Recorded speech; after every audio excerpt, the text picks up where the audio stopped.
পশ্চিমবঙ্গের যে সমস্ত জনগণ এখনও বলছেন যে ছাত্রদের নবান্ন অভিযানটা অনেক বাড়াবাড়ি হয়ে গেছে, তাদের বলে রাখি আরজিকর কাণ্ডে সেই মহিলা ডাক্তারকে যে নৃশংসভাবে মারা হয়েছিল, সেই জায়গায় আপনার বাড়ির নারীরা থাকলে আপনি কি বলতেন?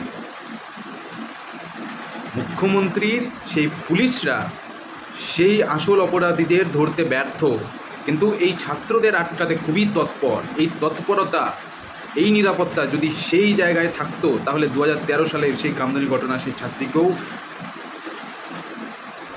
তার প্রাণটা যেত না, এবং এই মহিলা ডাক্তারও আজকে বেঁচে থাকতো। এখন তো এক এক করে সব ভিডিও সামনে চলে আসছে। মুখ্যমন্ত্রী শ্রীমতী মমতা ব্যানার্জি,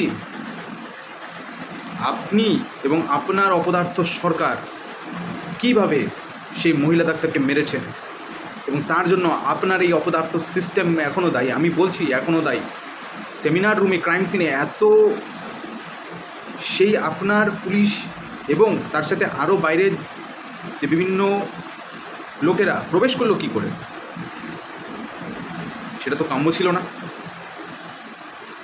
আরজিকর কাণ্ডে সেই মহিলা ডাক্তারকে যে মারা হয়েছে, সেটা প্রি প্ল্যান্ড মার্ডার। আমি বারবার বলছি, এটা প্রি প্ল্যান্ড মার্ডার। এবং সমস্ত নারীরা এই রকম অপরাধের বিরুদ্ধে গর্জে উঠুন।